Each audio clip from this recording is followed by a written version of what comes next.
Hey everybody, welcome. How is everyone doing today? Hope you're all having a decent weekend so far. There are still people coming into the room. We're about 10% short on the total ticket registrations. I can see people still coming in. Just while we're waiting for people to come in, on the right-hand side of your screen, you'll see a Q&A area. Let's give it a test. So we know that you can hear us. Just pop in your location into the Q&A area.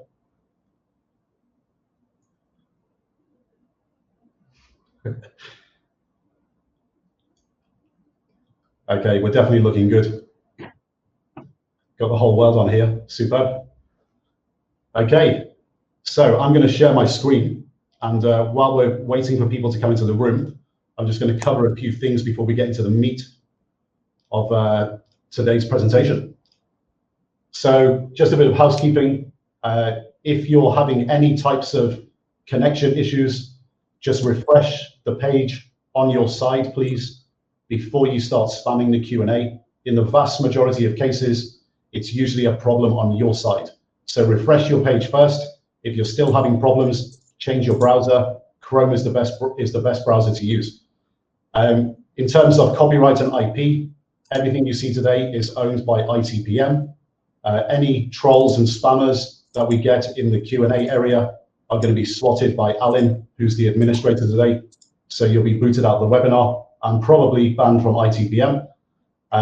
Questions, we've got obviously a Q&A area after a Q&A session after the webinar finishes, but during the webinar itself, you can ask on-topic questions, and whoever's talking, basically the other two guys will answer the questions directly by typing out the answers in the corner. So you're all aware of the Q&A area now. Ask on-topic questions, and we will have a session at the end as well. Something we just don't do at ITPM is answer nugget hunter or bottom feeder questions. We're a school, and we're definitely not a copy trading service, so no bums allowed. Okay, you just saw the 2019 movie for the Thailand Program, a little snippet from that. That's available online.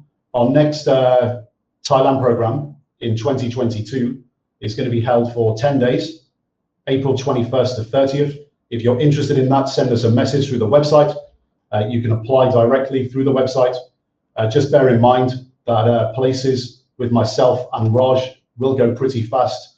Last year for the 21 intake, my spaces and Raj's spaces were gone in around 4 months. So it's pretty quick. There's 17 places for myself and Raj on this program in 2022. I've got 8 places, Raj has got 9. So just apply by the website. If you want to do a remote program, remote programs are basically held over 12 weeks over Skype with any of the mentors except me. I don't do remote programs anymore, too busy. A little reminder of what we do, or if you're here for the first time, engaging with ITPM for the first time, there's a lot of misinformation usually out there about what we actually do. You can't blame the competition for doing that because we are a big threat to the industry. Right now, we are 900 plus retail traders. They're global, trading their own capital. The retail trader AUM at the moment is just under $60 million, and we have $10 million of corporate money to deploy to winning traders. So in total, we have about just under 70 million at any one time in 2020. We were $300 to $400 million risk, and that's mostly via equities and equity options. So to become an institute trader, one of those 900 guys, you have to take one of our online programs and or complete a mentoring program with one of the mentors like Raj, and it's a $15,000 minimum deposit on margin in your account. Our normal sizes are 25, 50, 100, 250 on margin. The average now is about $60,000. Now, when you take your programs and take your exam, there's no obligation to join the institute once you complete the education. You can go away, disappear for a year or two and come back if you want. It just gives you an option to join the community, not the obligation to do so. So who's on today? Well, myself, I'm the managing partner of ITPM. Raj is one of our trading mentors, and one of our students, who's now an institute trader, Richard, who works in the precision tools industry at management level. Let's go through resumes quickly.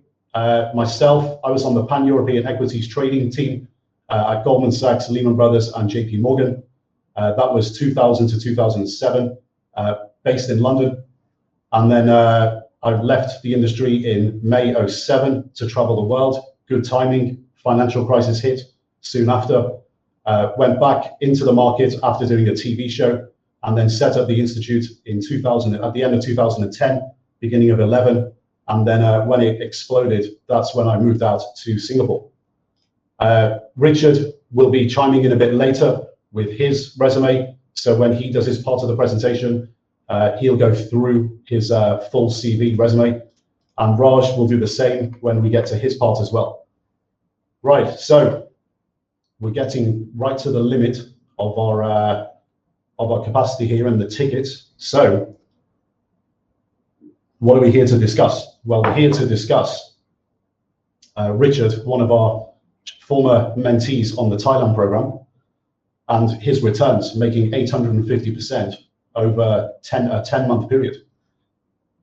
We want a bit of context first, because a lot of people are on today who are first timers to ITPM, and it needs a bit of explaining and a bit of context as to what we actually teach, and then how Richard went about it. Okay, so what you're going to see today, it's not typical of institute trader returns. You know, there's not a lot of our traders that are making 850%, very obviously. Okay, but I can tell you now, Richard in the last year was in the top 20 out of all the 900 guys. The reason we've got him on, because we just think he's a perfect example of what we're trying to achieve here at ITPM. And it's great to give a feedback loop as well, so you guys can see what's actually required.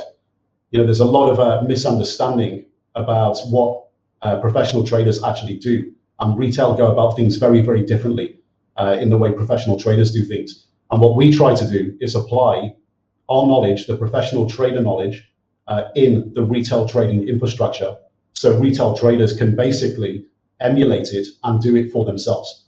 So this is what we basically do. On account sizes of 25,000 to $1 million, we're basically targeting 50 to 100% returns a year. Now that's based on annualized volatility in the underlying equities of 25 to 35%. And then that's leveraged up with equity options. We are long short portfolio managers, and we typically have 8 to 12 positions on those account sizes between 25 to 500,000. Above 500,000, we need to be a bit more diverse. So you're looking at basically 12 to 14 positions. Now, in this situation, there's no cap on the returns that are possible. But if you actually target the 50 to 100% with the underlying 25 to 35% annualized vol, if you put in the work, it's very, very achievable to get 30, 40, 50, 100% returns, and there's no cap. It can be a lot higher. It's just, if you put in the work, most guys will fall in that type of level of returns. Now, we get this question a lot. When the YouTube video went out a few days ago, people were trying to ask this question, what's the average return at ITPM? It's a pretty meaningless question, and I'll tell you why. Firstly, you need to think of the returns of those 900 guys as a distribution. So you've seen a normal distribution before. So when you're looking at the population, height, weight, etc., traders' returns are not normally distributed. Okay. If you look at retail traders, the vast majority lose money. So if 90% of them lose money, they're going to be in the left tail, and then 5 to 10% are going to be in the right tail. Okay. So the distribution at ITPM is not normal. What we have is a thin tail on the left side and a fat tail on the right side. So on the left side, where we have negative returns, we try to keep that as thin as possible and crunch it up. And then on the right side, we try to have as many people as we can get big returns to bring the average up. Okay. So what will happen typically, the right tail winners at ITPM, if you just take a photograph at any one moment in time, in fairly volatile markets will make in the hundreds of percent, but the left tail losers will only lose, say, 5, 10, 20% of their margin. That obviously achieves a positive return, a mean positive, okay? But asking what the average is and thinking that it means something for you as an individual, it doesn't mean anything, okay? If you think knowing what that average is and you try and put two and two together and get 5, where you say, okay, the average is this, so I'm probably going to be an average guy, or I'll try and be a better than average guy, okay? If you think that means something for your prospects, you're very wrong. It's pointless to even think like that. Look, as long as you pass your exam from the online programs, we will accept you, okay? So we do give everyone a shot. And believe it or not, we do get bums. We get people who buy our programs, take the exams, come in, and then they don't do any work, okay? Most of the left side of the returns distribution at ITPM lose because they do little or zero work. The right side of the distribution, when you look at what they do, they make good returns because they show up consistently and they do the work that's necessary to get the consistent returns. Now, dependency and copy trading, there's a reason why we kept Richard's name, his second name, anonymous. Very good reason behind it, because everyone is trying to copy trade all the time. Everyone's looking for a shortcut or a hack to success. It doesn't work in financial markets and it doesn't work in trading, okay? What is a copy trade? It's basically when someone else comes up with a trade idea and you attempt to piggyback off it. In the current economy, this has been going on for generations. It's been going on since the beginning of financial markets, when people, talk on street corners and whisper and speak in the pub about ideas. Everyone's always trying to piggyback off what they think is the next big idea, okay? And not doing the work themselves. In the current economy, there's multiple channels of how copy trading finds its way into the retail trading community. Where do people get their trades from if in the retail industry at the moment? TV, CNBC, Twitter, Reddit blogs, YouTube, chat rooms, even the newspaper. Copy trading, guys, it never works. It's for idiots. You'll always lose money in the end because you just have no idea why you're in it.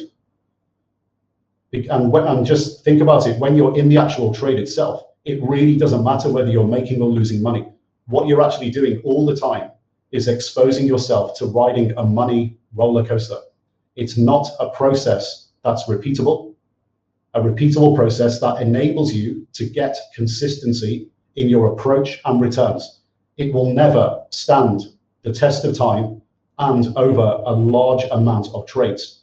All you're going to be doing if you copy trade is trade on noise, improbable narratives, disinformation, and rumors. So what's going to happen? You're going to make bad decisions all the time based on emotions of fear and greed. Even worse, if you then use leverage in that situation, because you'll just go to zero quicker, okay? Now, we totally understand why this exists in the modern world. Retail traders are short on time, always looking for shortcuts, always looking for the hacks to success.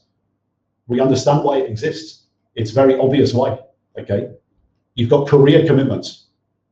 You prioritize family, friends, hobbies, and interests above trading financial markets. Most people, when it comes to financial markets, are either full on or semi-financially illiterate. So you fall for things, you fall for these narratives. You can't work them out yourself, that it's nonsense. There's no skepticism or attention to detail, or very little of it. And also, people are undercapitalized. Unfortunately, you need money to trade. A few $1,000s isn't going to cut it, because to take a proper approach, you need diversification, okay? Additional to that, in the current market, 0 to negative nominal and real rates don't help matters at all. But don't cry about it. There is a way.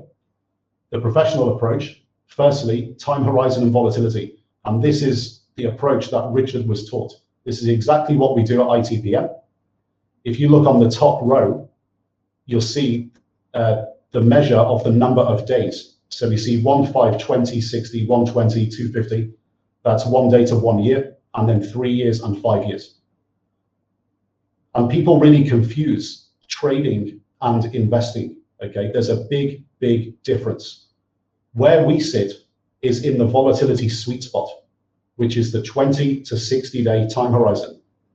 Any position that you take as a trader that goes over 60 days slowly begins in that gray area to become not a trade. It starts to become an investment. And without question, when it's over 120 days, it is an investment. So we sit in that volatility sweet spot and we try to make our returns out of that sweet spot in a long short portfolio.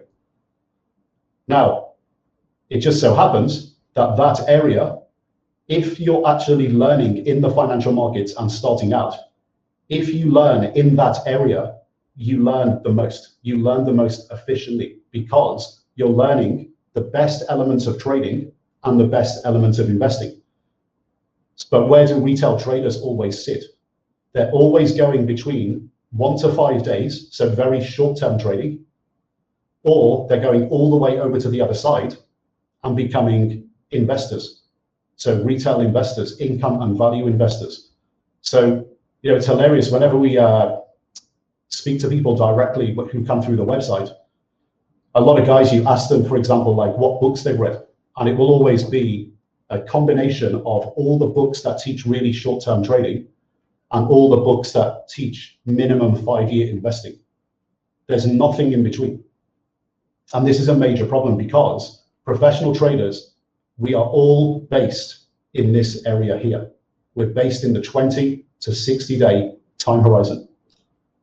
And we use a process from beginning to end. The whole thing is a process split into theory and practical, and then real dollar implementation.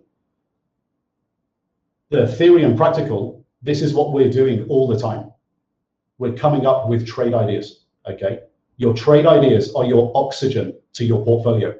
If you don't have any ideas, you have no portfolio. If you have little ideas, you have no portfolio. It's really as simple as that. And the quality of your ideas is very important as well. You can have lots of really crap ideas, but when they go into your portfolio and you're implementing with real dollars, what happens? You become the firefighter. You're putting out fires all the time, and you're basically extinguishing bad trades. You will still lose money if you do that, even if you have a process. So the quality of your ideas needs to be very high as well. So amount of ideas and quality of ideas, that's what we're doing 90% of the time. We're not sitting in front of a trading screen, staring at numbers and hoping that things are going to go up and down. We have a process from beginning to end. First things first, it's based on fundamentals. We find fundamental longs and shorts. We then try to time them. And then when we implement, we're looking for optimal trade structures, and then we risk manage the positions individually and the portfolio as well. So when you listen to Richard now, I'm going to be handing over to Richard in a second. This is the context that you have to view it in, okay? We are long short portfolio managers, 20 to 60 day time horizon, and we have a process from beginning to end that's repeatable. So it'll be the same process in April as it is in November later this year. Of course, financial markets change, financial markets go up and down, but the process can be tweaked over time, slowly, for the conditions of the market that we're in. So it works in all financial markets. And with that, guys, I'm going to hand over to one of our star traders of the year, Richard. Take it away. Guys, I'm Richard, aka Lazer Eyes, the name that's been given to me by Anton. So thanks for that, Anton. Before I go into my track record, I want to tell you guys a little bit about my background. So this is what Anton showed previously, but I'm an American. I live in Singapore. I come from Southern California. In 2001, I graduated with a business degree from USC. And then in the first part of my career, I actually was a Hollywood talent agent. And in that job, I represented actors primarily. Some of the actors our agency represented are listed here. And essentially the job was to put this talent into television and movie projects. Now, in the first part of the 2000s, this job was, the economics were good. It was quite different than what it became later. As we got into the later parts of the 2000s, when DVR YouTube, what at the time we called social or new media, aka what we know today as essentially everything online. That was extremely disruptive to the business, and it was really undercutting the economics of the business there. So I knew I had to make a change, and I had to do it before I got too old. So that's when I decided that it was time, instead of trying to drag out the Hollywood career, that I ought to go into a business that's inherently innovative, that is not going to be disrupted, because it is the disruptor. And that's when I went into the technology business. So I've been at the company I'm at today, the Precision Tools Company, for more than 10 years. And as you guys can see, I've gotten promoted several times. I did start in the San Diego office and then relocated to Singapore in 2013. So to give you an idea about what we do is we essentially design and manufacture robots. And these robots we sell all around the world. And these robots assemble semiconductor devices or microelectronic devices. So for example, every time you make a call on your smartphone, or you access the internet, or go watch a video on Netflix or YouTube, your a wireless base station is transmitting a wireless signal to your phone, and that's how you're receiving that information, and that's how you send and receive it. Now, those wireless base stations have in them wireless power amplifiers, and those power amplifiers amplify the signal that you receive. The machines or the tools that we design, manufacture, and sell are responsible for assembling those power amplifiers. So it's a very interesting business. It's been a lot of fun. It is constantly changing, and it's afforded me the opportunity to live out here in Singapore and to do some really interesting things. So I'm going to move to the next slide and get into some of the details here. Okay, so I'm going to start first showing you guys the statistics that we all do in the mentee for the Thailand and remote mentoring sessions. What we do is we go onto our broker platform, we download the data once a week. That's what I do. I then put it in the ITPM track record sheet and then monitor my performance that way. And again, we're going to look at that in detail. Now, all of this was taught to me by Raj as part of my mentoring program. Now, before we go into the track record sheet, I just want to show you guys a picture of my account on February 19th. So where I ended up on that day there, the total value of my account was $209,000, $497. Now, I had a realized gain of $190,000 and then a net gain of $187,557. Now, the reason for that discrepancy is we have to include commissions. Now, I did leave. I liquidated most of my portfolio on February 19th. And the reason I did this is because I was way up. It was time to take some risk off, and I was right there at the monthly expirations for a lot of my options. Now, I did leave on about $22,000 of live trades because I had a couple longer dated options that I wanted to ride out a little bit more. And so that kind of explains the picture right here. The other thing I want to mention is I have two accounts I'm showing here. The 035 account is actually a long-term investment account. And there's just one position in there that just pays a dividend. I just hold that. The trading account is the 243 account, right? And so today what we're going to talk about is the 243 account. And we're going to look at the detail of how I got to this. Okay, so with that, I'm going to dig right into the spreadsheet. Okay, so what I've got here open on the screen, guys, is the data dump. So again, once a week, I go into the broker platform and I just do a data dump, and it just goes into this spreadsheet. So as you can see here, I'll go into this in more detail. Don't worry about it. I just want to show you the data dump. Okay. Again, this is all taught as part of the mentor program. So I want to just scroll over here and show you guys the equity curve. So in the broker platform, they actually give this to you. So I just get a snapshot of that. So I wanted to show you guys, what it looked like. Again, we're going to go into the details of this graph and what I did and what I used and how it worked in a moment here. And we'll come back and look at the certain key points. Okay, so the other tab that we use is what we call the Kelly criterion. So if you go through the ITPM education, you do the Thailand program and the mentoring, you get really familiar with this here. So let's start at the beginning.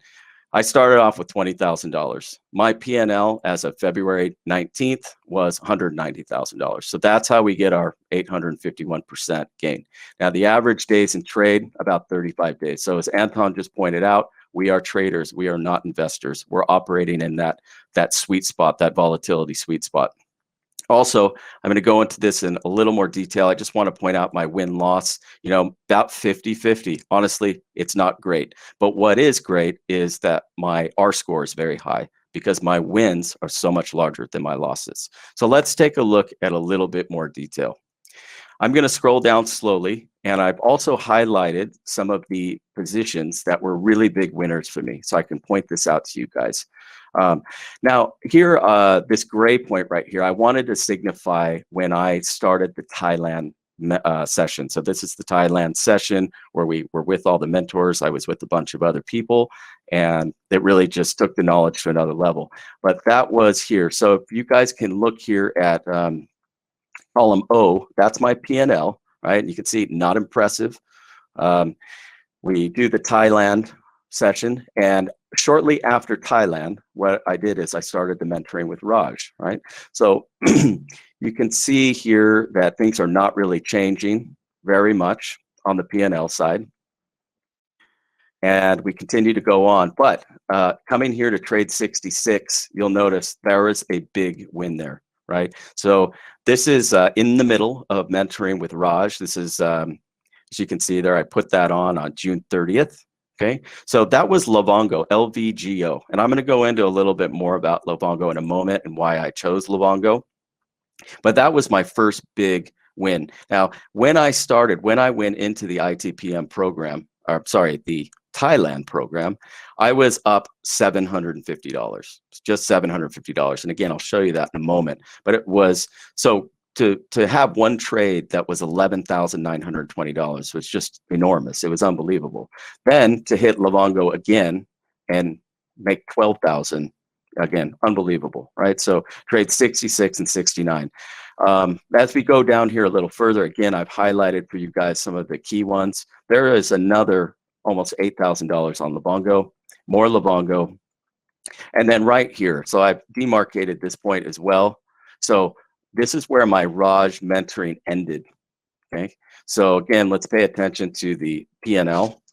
And what I'm also going to do at this point, guys, is I'm going to kind of move over slowly to the cumulative number here. So when I started, remember I started off, I'm just going to go up slowly here, show you guys. When I started on this cumulative number, we can come all the way up to the top.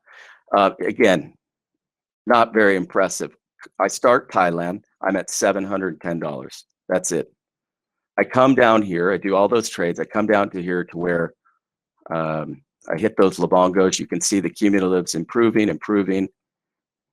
And then my time with Raj, my mentoring time is over. So I finished there at about $50,000. All right. And then from that point in time, I was on my own. Okay. So this is where it gets quite interesting and I think maybe useful for you guys. So, and you're going to see this in the trade graph, the equity graph that I show you. In that first, 4 or 5 weeks where I was on my own, it was a little dicey. I mean, I went from 50,000 and things were not going my way. It wasn't happening for me, right? I had some success and then just things were not going my way. And at I think the lowest point here was this trade 131, where I actually went down. I was at 40,000. I was down, I was down significantly. It was down $10,000. And, at that point, guys, I was questioning myself. I was questioning, was I just lucky? Is this, can I continue on? And I took copious notes when I did my mentoring with Raj. And what I did around this time is I actually went back to those notes and I looked at them again. And there really were some really terrific golden nuggets there that I was able to draw upon. And so I also thought, hey, you know what? If I don't even make another dollar here, the fact that I've come this far I considered a win. I had learned a lot up to this point. It had really changed my outlook on life and business. And I said, this is a win. But I really enjoy this. I'm going to continue on and I'm going to continue to do this. So I did the work. I just went into the ITPM process. I got stuck in and continued on. And so now again, I'm trading on my own. And my first, point at which things improved for me was on this trade 137 with CLEH. Okay, so that was the first point in time where actually my cumulative number went above the point that I left Raj at, right? So I finished with Raj, I went down to 40,000, and then I slowly built back up. And so things really kind of started to turn around from here. But you guys will see, it's not like I was 52 and then everything was up from there. There were points in time where I got drawdown. However, the drawdown was never that large. And I'm going to get to this in a moment. But you guys can see my loss, my Q column right here. I mean, the losses are not big, right? They're really not big. But the wins were really substantial. Again, explaining why my R score was so large, right? So let me just take you down a little further here. So Livongo, again, was the first one that really changed my account. But then I had some others that really started to change my account. And one of them is Farfetch. Farfetch I did very well on, and I'll talk about Farfetch in a moment here. But this really started to change things. You can see here, I went from 54 to 58, and then I'm up here at 67, and then boom, Farfetch takes me up to 78, right? So now I'm really starting to cook, but it does get better, obviously, as time went on. So CRWD was a huge one for me, as you can see here, just on the wins on this one. $14 or almost $15,000 here. And then I come down, I had a really solid trade with MTSI, 10,000. So now I'm a little over 100,000. I do have a little bit of a drop down, but CLEH, you guys saw that up a little bit higher up in one of the lower trade numbers there. CLEH comes in again. So I had it here and here. So just on what we're looking at, that was $12,700 there. As I came down further here, I had a really solid set of nets, as you can see here. Actually, net, I have a lot of trades on net. It really added up for net, but also TTGT. I'll show you, I've got some more TTGTs there. So that was 6,000. And then things just really start to get ridiculous in a good way. So my wins continue to go up. So here's CRWD again, right? I pointed out I had 15,000 previously. Well, here's another 15,000 added to that. CLEH again here. MTSI, pointed that out earlier. So here's another 10,000 on MTSI. And then one of my last home runs was this EXPI, which I closed on the 16th of February and booked a profit of 25,000 on that trade, and then booked another almost 12,000 there on TTGT. Right, so that's how I got to the 190 number. Right, so I'm gonna once again, guys, I think it's important to point out that this did not happen overnight. I absolutely applied the process that I learned and what I learned from Raj to make this happen. And again, as you look at my win-loss score, it's not great. I mean, my target, I'd like to get up to 60%, 60, 40, 60 win, 40 loss. And I'd love to keep the same R score. So when you look at this and you look at the P&L and the wins and losses, again, what you'll see is the wins were substantially larger than the losses. Why is that? That is a direct result of risk management taught to me by Raj in the mentoring program. One of the things Raj said to me that was just golden was be patient with your winners and impatient with your losers. So when something started turning against me, I cut it loose. When something started going my way, I added more. And there's no way I would have known to do that on my own. In fact, this was a whole new way of thinking for me. So it was really essential to go through that process. Now, in that mentoring period, you can see there with Raj, I was up 26,000, and then on my own, 164. Again, that's how we get our 190 and the 851%. Okay, so hopefully that's a good overview for you guys. I'm going to switch back to the PowerPoint now and take it to the next step here. So this is the equity graph that I showed you guys previously. And again, here are my Kelly criterion results. and the wins and losses. So before the Thailand program, I had opened up an account. I was just kind of trying things out. And remember, I was up $710. Now, for the Thailand program and the Raj mentoring program, I really start to see some serious gains that were well beyond my expectation. Then when I went into self-trading, as I mentioned, during this time period here, I actually went down to 40,000, and that's where I began to second guess myself. And I had to go back onto the mentorship. I had to go back to my notes and really, think about, is what I'm doing right? What am I doing wrong? What do I need to change to turn things around for me? And, sticking with the process and doing the work, right? And that I pressed on, and it wasn't great up until I hit, trade 160, and then things really started to change. All right, so the periods of implementation, March to April, was self-trading, $710,000. I'm sorry, not 710, $710. May to August, that was the mentorship program with Raj. Now, that was in a period of high volatility. That was during the COVID lockdowns. And you can see I have a lot of trades there, right? In a relatively short amount of time. Then in August 2020 to March 2021, I have not as many trades, but over a long period of time. I get more trades over a longer period of time. So there's lower volatility during that time. The vaccine was coming out, or it was close to coming out. Things were starting to get less active, and frankly, I had to be more patient, right? And so that self-trading, result here is really, again, a result of just sticking with the process. Okay, so as Anton pointed out, stage one, theory and practical. So as I mentioned, guys, I live in Singapore, and I went to a free seminar that Anton put on here in Singapore. It was when you could still meet face-to-face. I then did the PTM and POTM video series. And the reason I did POTM, which is the option series, is because, frankly, I was interested in options, and it just interested me, so I wanted to do it. In March, I opened up a trading account with TradeStation, and then I decided that I need to take this to the next level and go for the Thailand trading program. Now, again, as I mentioned, I'm in a different business. I'm also in sales and marketing, and I've got a life and other things that I've got commitments for. But the Zoom classes that we did with the Thailand program were actually very good, and they did suit me well. And I went into this being nervous, guys. I was nervous about putting my money on the line. I was nervous about trading. So probably like anybody that starts off on this. I did the Thailand Zoom sessions in April. That totally took my knowledge and understanding to another level. But what really supercharged things for me was the 12-week mentoring with Raj over Skype. And this is an hour a week over Skype, where he really helps the process along.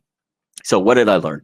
Number one, and maybe the most important, is how to come up with really high quality trade ideas and do so over and over again on repeat. Number two, the foundations of how to build a long short equity portfolio and manage that in that sweet spot of 20 to 60 days, in that 20 to 60 day time horizon, and doing it with real money, not doing it in a simulated account, but real money. Number three, targeting 25 to 35% annualized portfolio volatility in underlying equities portfolio. So as I mentioned, you can see from my Kelly list, a lot of options. In fact, I used options almost exclusively. I mean, there are some exceptions, but it wasn't about the options volatility. We're talking about equities portfolio volatility, and doing that with 8 to 12 long short ideas represented as positions. And then four, again, using equity options. Now, Raj is the options master.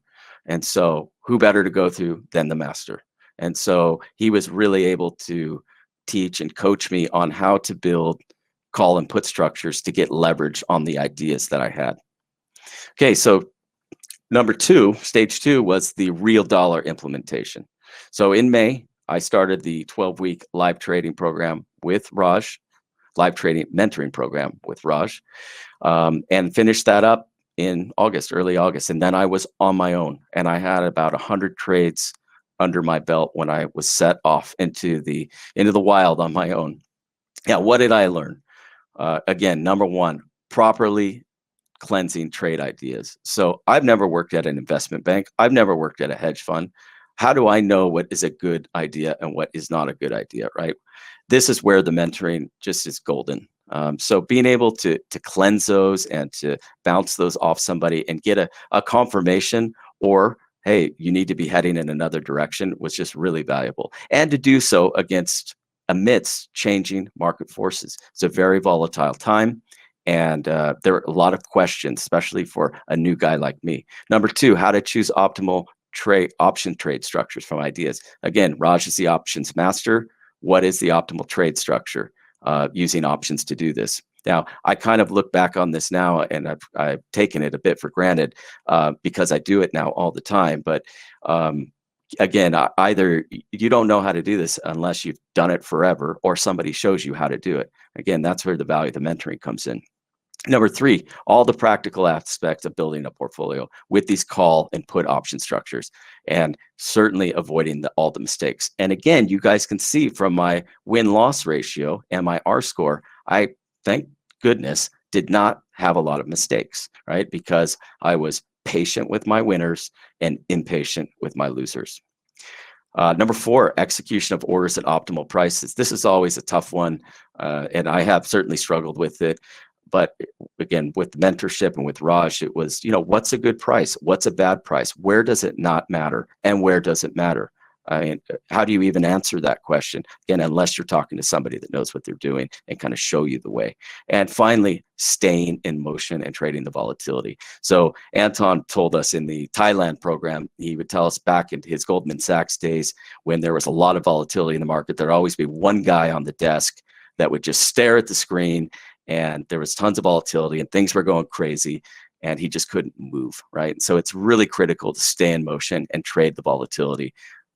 That was critical during COVID and definitely around the monthly option expirations.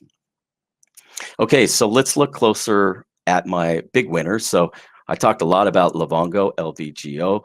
Now, the theme for me there was telemedicine or telehealth. And later on, these guys were bought or merged with Teladoc. So that explains part of the considerable win that I had with Livongo. Number two was Cloudflare or Net. That was my work from home theme. They're a CDN, cloud, cybersecurity. So that one's pretty obvious. Number three was CLEH. And so this is a personal health theme. I was certainly for myself, I put on weight during COVID. We're not going anywhere. We're under lockdown. I was trying to find a company that would give me exposure to people paying more attention to their health. And these guys market their company as basically like a healthy version of Rockstar or a healthy version of Red Bull. So that was a big winner. Number four was Farfetch, FTCH. Actually, my wife came up with this idea. She said, hey, luxury retail online is hot right now. Check it out. And so I was able to find Farfetch. I got into it pretty early. And, that particular area was just gaining rapid acceptance. So that was a big win for me. Next one was CrowdStrike, CRWD. This is a bit like Cloudflare, remote working from home, and cybersecurity. Next one was Maycom or MTSI. This was my datacom/telecom 5G theme. I wanted to get exposure to 5G and to the significant stress and demand that was being leveled onto the data centers and the wireless communications, and tried to get some exposure there. And that Maycom allowed me to do that, and it was a big winner. The next one was TechTarget or TTGT. This was a digital advertising theme. In our business, we were seeing just trade shows left and right cancel. Everything was going virtual. The conventional way to get sales leads was through trade shows for B2B companies, and those just dried up. So I wanted to find a company that could get me exposure to the advertising dollars I knew that were going to be spent, but doing it in a bit of a disruptive way that people could do under the current environment. And TTGT was that, and that ended up being a big winner for me. And then finally, EXPI. This was my residential real estate theme. As you guys who are in the US know, housing market has been very hot, low interest rates, high demand, low supply. I wanted to get exposure to that, but not necessarily through the traditional builders, right? So EXPI has a very disruptive business model, and I was able to get into that at a really good price and ride it all the way up and book some really nice profits there. Okay, but I did have losers, right? And so these were the 8 big losers for me. Granted, they're definitely not as big as the winners. Again, explaining my R score, my Kelly criterion percentage. Nonetheless, these are considered losers. So Carvana was a short, all right? I was simply wrong on Carvana, CVNA. This was an automotive online sales theme. It just didn't work out.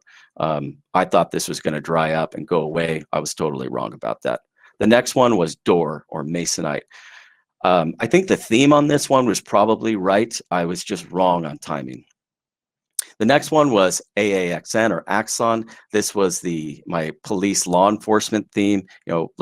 Seeing the unrest in the U.S. last year, I wanted to try to get exposure to that. I do think the theme was probably right. Again, my timing wasn't very good there.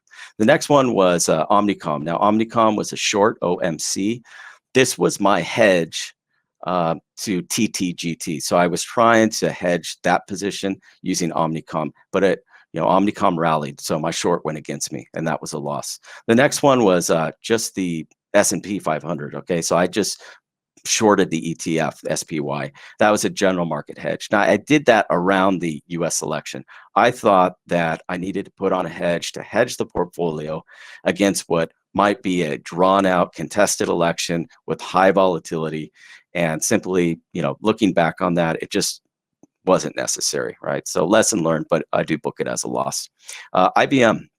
This was also a short. I tried to use IBM as a hedge against my other cloud longs. IBM is an old company. These other companies are much newer and more dynamic. And I thought that, things would, go down. That ended up not happening, right? So it didn't really go anywhere, but it remained flat. So I lost my premium. That's a loss. The next one was Citigroup. This was a credit card default theme. Citigroup, I wanted to get exposure to people losing their jobs, defaulting on credit cards. It just seemed to me like that was going to happen. And Citigroup happens to have the largest personal credit card business of all of the major banks. So I thought, okay, this would be a good place to try to go short. And I was wrong about that. There were not massive waves of credit card default. So I'm happy about that for the people that did not default, but I did take a loss on it. The next one and final was Digital Turbine or apps. This is mobile advertising, probably a bit like Door. I think the theme was right, just my timing was wrong. Okay, so that's a good summary, guys, of winners and losers. All right, so you may ask yourself, hey, how much time do you spend on this? Well, in short, I spend about 12 hours a week on this. The big amount of time that I spend, though, is on the weekend, Saturday and Sunday. That's where I do all my idea generation and individual stock study, right? So that's about 8 hours on the weekend. And I've got to do that, guys, because I've got a job and I have family and commitments and other things that I need to do. Now, during the week, I do read the news. I spend about an hour a day reading the news. Now, I need to do that anyways for my job. I'm also interested in it. And obviously, I need to do it to manage my portfolio. Right? So I do spend time doing that. Now, the least amount of time that anything of all of this takes is actually putting on the trades. In fact, that's just a few minutes. So I'm here in Singapore. The market opens at 9:30 p.m. I put on my trades. I put in some limit orders. I might go out and do the dishes and come back and check on it. And then that's it. I go to bed. So that's a very small amount of time. Now, when I came to ITPM, I thought to myself, oh, what a trader is somebody that stares at the screen. They've got 25 screens in front of them and they're just clicking the button. Well, that is not what a trader does. And now I know that, right? So much of our time is just spent thinking about things and doing the research. So what I do Monday through Friday is I check my positions, I adjust the portfolio, I look at my watch list. I might make a short trading plan, buy TTGT, $50 strike, June contract, something like this, right? And so I write it out. So when it gets to 10 p.m. at night here, I could just put those things on and then go to sleep. So in sum, 12 hours a week. All right, so just to summarize, it's my last slide, guys, but I want to emphasize a couple things for you. So before the program, I always traded blind and nervously. I just didn't know what I was doing. And looking back on that, I always wondered what moved prices or markets, but I had no understanding of it. In addition, I didn't know how to find ideas or how to apply them. I had no clue how to do this.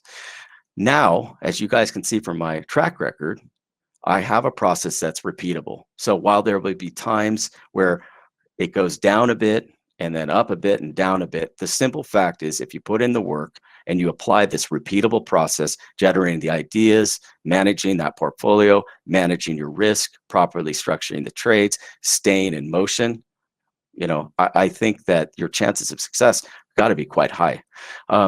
Also, we've had a couple different markets since I did this. It's been 10 months, it's almost been a year. We had the COVID lockdowns, we had the vaccine, we had the US election. Now we're going through a bit of a rotation now. And for sure, as you guys can see, it was kind of irrespective of the market, I was able to still be successful. I definitely have a new life skill. I can tell you that my job has gotten better in the sense that I'm able to do it better. I have a better understanding of business, finance, but also just of how ideas and empirical data work together. It's just been fantastic, and it's a lot of fun, and I've really enjoyed it. And this is definitely something that I'm going to do for the rest of my life. I know I can.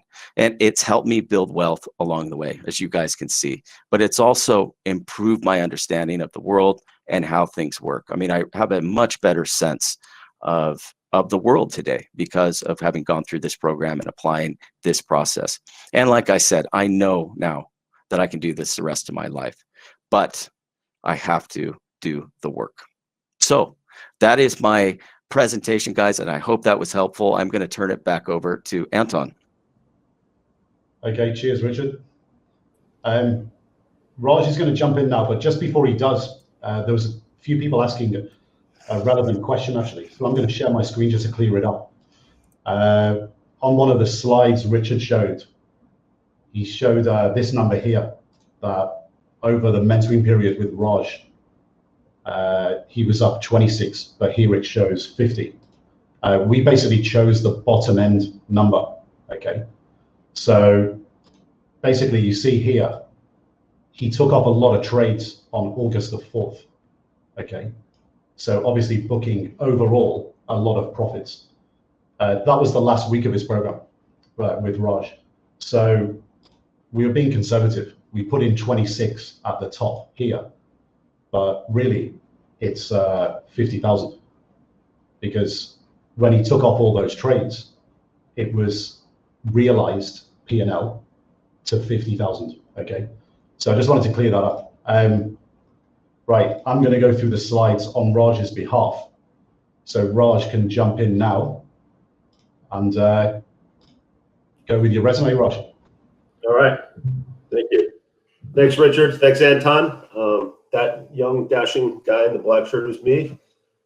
So this is what I graduated college in 1998 from Wharton, and I worked at BNP. I was the head of options trading at Bank of America, and I was the youngest managing director they ever had before I was the age of 30, and we were making $150 million average per year. And after the merger with Bank of America Merrill, I went over to Nomura to roll out their U.S. business. And since 2012, I retired, and I've been trading my own money. And I started working at the Institute about 5 years ago. According to that slide, it's true, I've mentored over 200 students, and Richard being one of my best, but certainly not, there are others like him. And, we're very lucky to have him here today. And I'd like to just go through my presentation here. But one thing I want to say before we get to the next slide, what Richard, one thing he mentioned was, in terms of being patient with winners and patient with losers, that's really one of the key tenets I talk about. Not only trading, that applies to other things like your friends. If you have loser friends, get rid of them. If you have winners, keep them around. Like Richard, his wife, he kept her around because she came up with a good trade idea. So well done there. So anyway, so in terms of the key area for Richard's program, I get a lot of questions about like, why. So I noticed some of the questions in the back, like why was he so successful?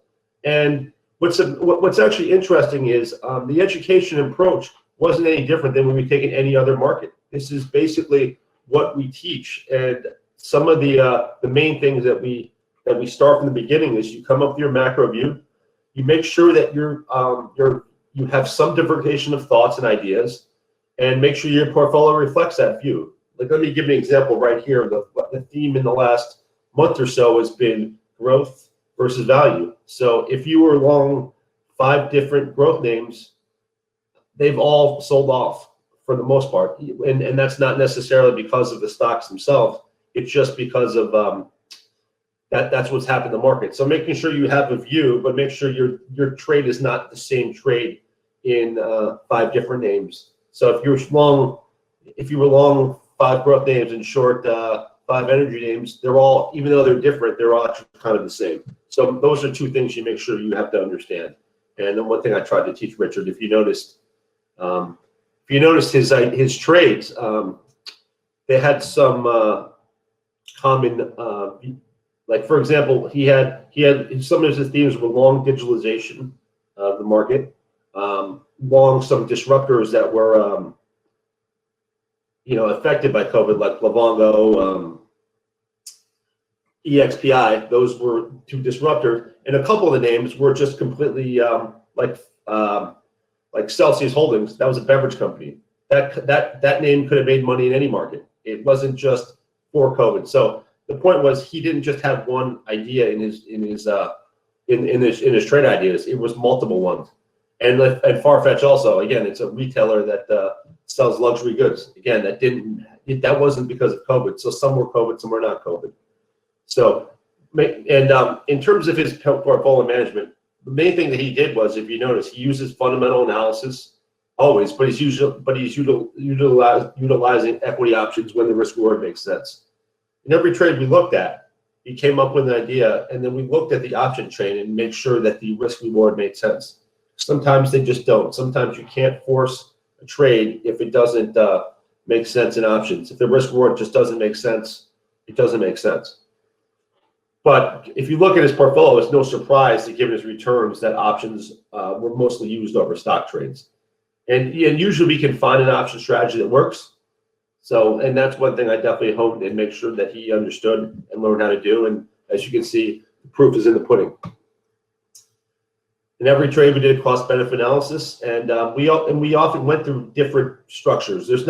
One thing I want to make a point is, there's not always one structure that works.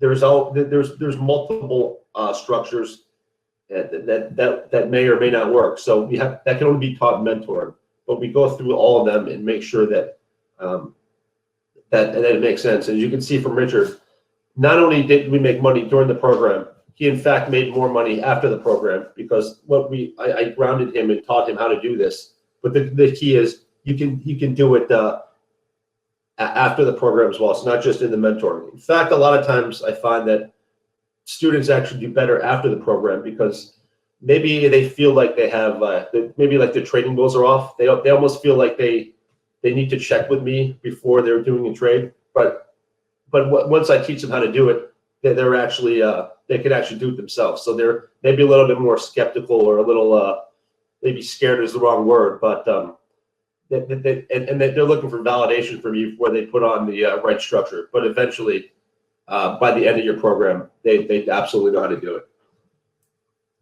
So what's important, another thing that's important is he understands the risk reward of this portfolio, and I think that was pretty obvious with when he was talking about his wins and his losses. His gains were huge, but his losses were limited. And like Richard said, his win-loss ratio wasn't 80-20; it was closer to 60-40. And while he was not necessarily happy about that, that is generally the way it is. It's not you're not going to make money on 80% of your trades. That's just not that's not realistic. And no trader does that. If they tell you that, they're actually lying. So another thing I want to make sure you understand is, what's great was he was able to make money on a relatively small amount. Start from a relatively small amount of money and was able to make a lot of money due to options. So one question a lot of people often get is why not just do a YOLO portfolio?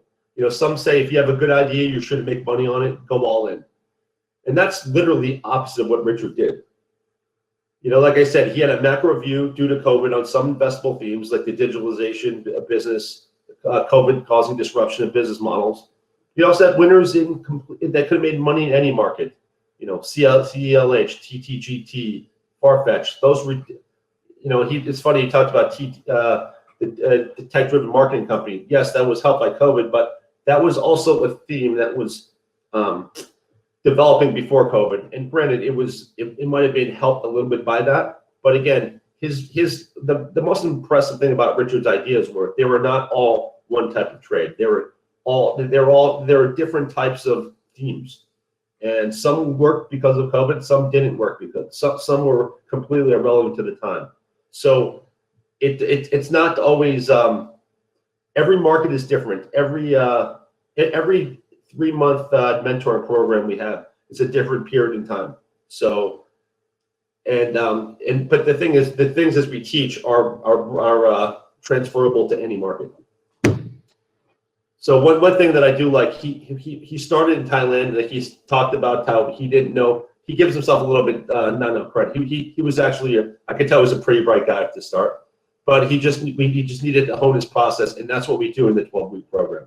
He implemented his process, and we efficiently changed his process and made sure that he was thinking about the world well, but I made sure that he was focused on his thoughts.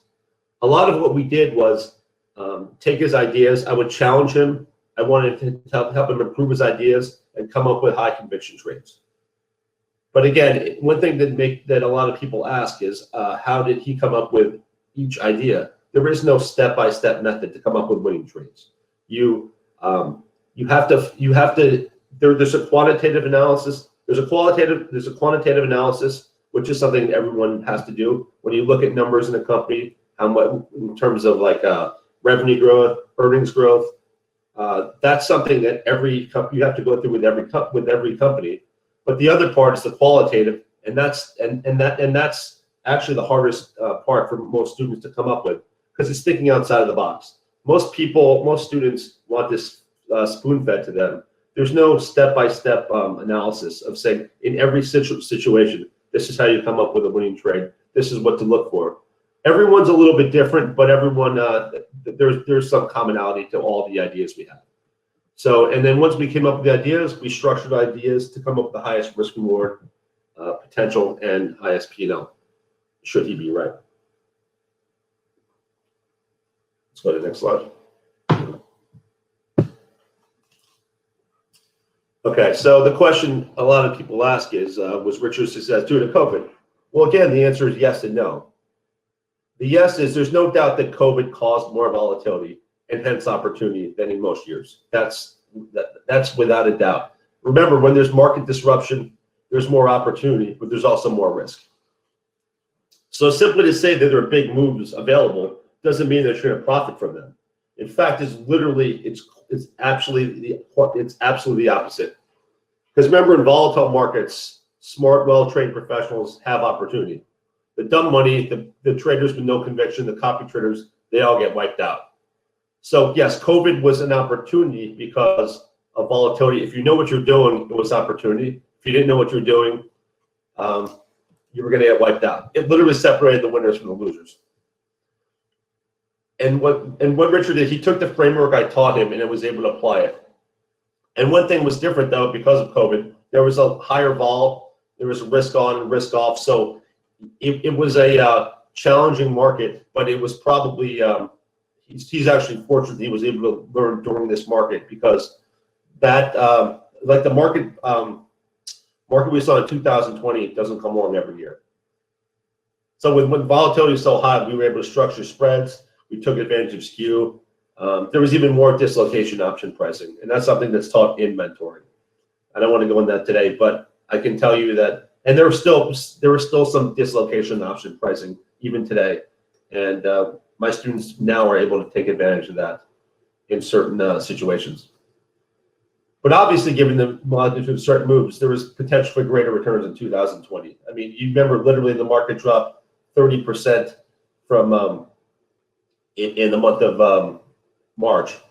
And I actually remember Anton and I, we did a webinar, I think it was in April, correct me if I'm wrong, Anton, and the idea, and I did a presentation on how high the market could go. And I was literally getting quotes. It's like, what are you talking about? How can the market go up in a pandemic? And it was, and that was, and the point was, when we were thinking, we were looking forward, and while everybody was looking backward, we were looking, as people react to news, we were looking past that. So that's how a lot of Richard's ideas came from, because we were looking forward as opposed to people that look backwards. And the key is here is the bottom line is we can implement the ITPM system and it's adaptable to any market condition. In fact, like since we've done this was clearly the most volatile time we've had, and we've actually had by far the right tail was so much higher than the left tail. And obviously we're very happy at the Institute because of that. But remember, there are there are big moves every year in certain assets and certain stocks, but that can only be taught, and you can learn how to make that, but only if it's taught by professionals.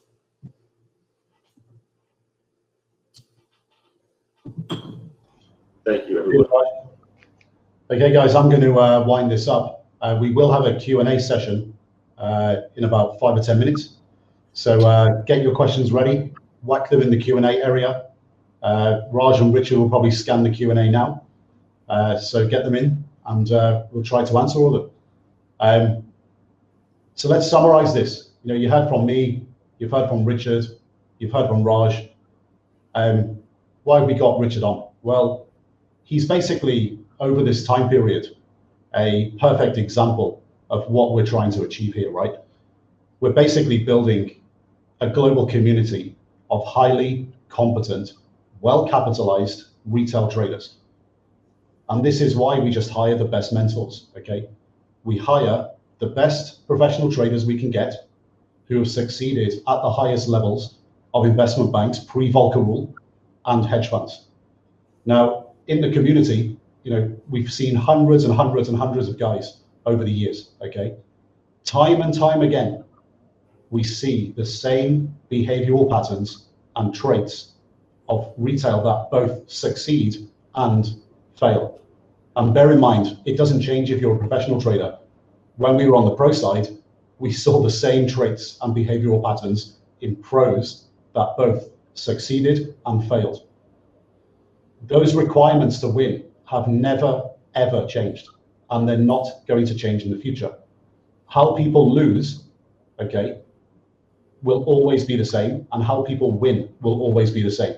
In terms of losing, it's just going to present itself in different formats. And you've seen some of the things today, like copy trading, looking for shortcuts and hacks, YOLO positioning, all of this stuff. At some point, everyone gets caught out at some point. So, you'll always see when you go on social media, like the unicorn stories of the one or two guys that made a lot of money doing a YOLO position. Great. They don't have any ideas. They don't have a process. They've got one idea. And then what have you got behind that? Lots of people copying them, okay? These things never repeat in perpetuity. You saw Richard's track record, 226 trades, okay? This is a process, a 20 to 60 day long short portfolio management strategy with a process attached to it, okay? And you repeat the process over and over again over infinite trades. At the school, guys, at ITPM, we know what makes a good trader and what makes a bad trader. Essentially, if you want to be good, you've just got to learn the right information from the outset. Then you've got to back it up. You've got to put in the work, and then that will give you the consistency in returns over time. Now, in terms of time horizon, in terms of learning, you saw Richard's learning curve and how we do things at ITPM. Once you're over the hurdle, which is about 3 to 6 months, it gets much easier, because what happens is it just becomes part of your life. So it just becomes part of normality, okay? That part of the process, when it starts to become normality, is anywhere between 6 and 12 months. It depends on a lot of things, okay? It depends on you, it depends on the market, it depends on opportunities. It really just depends on a few things, but it can definitely be achieved in 6 to 12 months, okay? So the first period, learning 3 to 6 months, starting to apply it, and then 6 to 12 months, that's when it becomes normality. So we're not saying here, guys, that every single person in the world can do this. There's some people out there that we just can't help. But if you're of decent intelligence and good work ethic, and you really commit to it over a 6 to 12 month period, you can get this. You can understand how a pro trader systematic process works and apply it with real money and become consistently profitable. But it takes work, okay? Now, before we go to Q&A, just a reminder, if you want to be on our Thailand program next year, just drop us a message through the website. So go to the contact form, itpm.com. You can send us a message through there and just let us know that you're interested in the Thailand program, and we'll send you an application form. Remote programs, any of the guys except myself, that's 12 weeks over Skype. Raj is available starting in Q3. So I believe Raj's timetable, there's spaces available in the last week of July, beginning of August. So if you're interested in that, send us a message. The link for remote mentoring program is at the top here. So itpm.com/trader-mentoring.